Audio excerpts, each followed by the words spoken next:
Now we are going to see about the inheritances in Java. So we need to know what is inheritance. Always the inheritance represents the issuer relationship. Always the inheritance always represent the issuer relationship, and it is an important characteristics of oops. It's an important characteristics of oops. Now, how we are going to represent this inheritance is a relationship means this is a relationship is also called as parent child relationship, also called as parent child relationship. So why we have to use this inheritance? There are two important things to be noted down in your inheritance. That is, one is for code reusability. One is for code reusability. You may have asked in interview, what is the importance of inheritance in Java? You just say code reusability. That's enough. It will give the full meaning of why you are going to use this inheritance. And also for method overriding.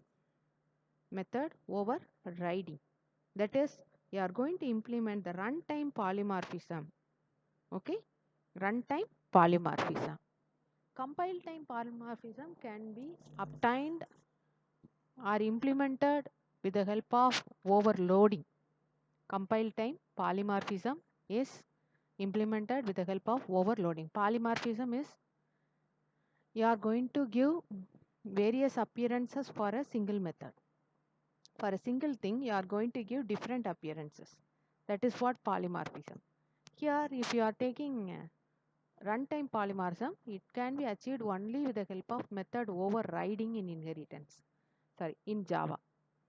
So this method overriding can be done only with the help of inheritance.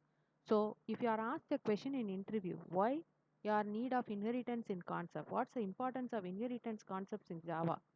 Then you can say two things. One is to implement method overriding and another one is for implementing code reusability. So what is this? How to take up the code reusability? Here you want to know another one keyword, that is this extends keyword. Extends keyword. Now I said already I have taken that we have seen class, subclass name, extends, superclass name. Subclass name, extends, superclass name. So the subclass name is nothing but the animal cat extends animal. Cat extends animal. Now this extends keyword, it helps you to indicate that you are going to derive a class from the main class. You have to derive a class from the parent or the super class. Now here I have declared a two. Here I have taken a class. Class employee, I have created a variable salary. Now this is going to be my parent class. This is going to be my parent class. Okay. Now I have to extend this class now. I have to extend this class now. That is, I am going to inherit this class. So programmer is going to be my child class that extends the employee.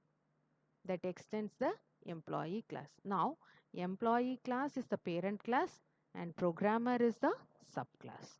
Employee class is the parent class and programmer is the subclass. So how I am going to write? I have created an employee class, float, salary. I have declared only one variable. Now inside this subclass, what I have done? Class programmer extends employee. Class programmer extends employee. I have given int bonus. Just I have declared a global variable and I am going to have here as public static void main for this particular class. For the child class only you can create the object. Remember carefully, only for the child class you can create the object. Using the child class object only you can access the parent class methods and member variables. Listen. So you are going to create a parent class and a subclass to access the members of the parent class You need to create object for the subclass, and using that object you can access the member variables of the parent class as well as the member functions of the parent class. Now here I have created the object for your subclass, that is child class. Using this object I have accessed this variable. This variable is nothing but the variable of, this is the variable, this is the variable called,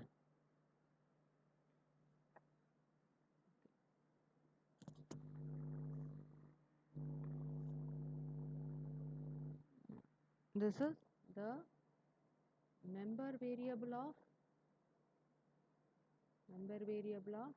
parent class. Okay, this is the member variable of parent, but you are accessing it with the help of the object of the subclass. Okay, you are going to access with the object of the subclass. This is what happening over here. Okay, now this bonus is the member variable of, this bonus is the member variable of child class. Member variable of child class. It's the member variable of child. See, the child has the property of accessing both the parent class as well as its own class. But the parent don't have the access to access your child class. It cannot access. Okay, now there are different types of inheritance available, and before going to that inheritance, I'll tell certain things.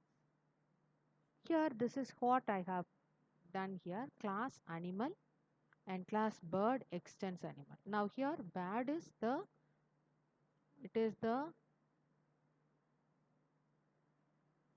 now bird is the subclass or the child class or the derived class. You can say any name. Okay. Now here it is, this is considered to be the, this is considered to be the parent class. Parent or super or base class.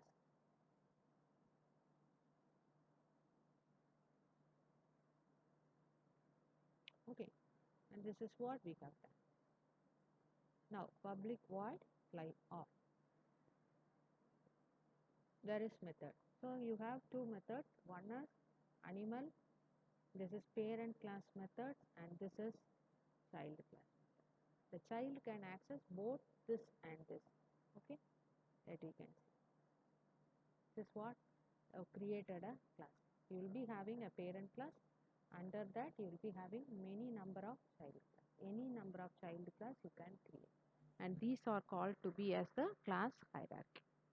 These are called to be as the class hierarchy. You will be having a child class of one parent and can be the parent of the another class child. This is what defined as class hierarchies. And now, based upon the hierarchy of the classes, there are different types of inheritances available. That is single inheritance. Single inheritance means there will be only one parent class, class A, followed by, derived by only one subclass. And if you have like this, sorry, from class A you have derived class B, and from class B if you have derived class C, then it is called as multi-level. And it is hierarchical. That is class A, from class A you have derived class B and class C. These are different types of inheritances available. Let's see in the forthcoming classes related to this with example.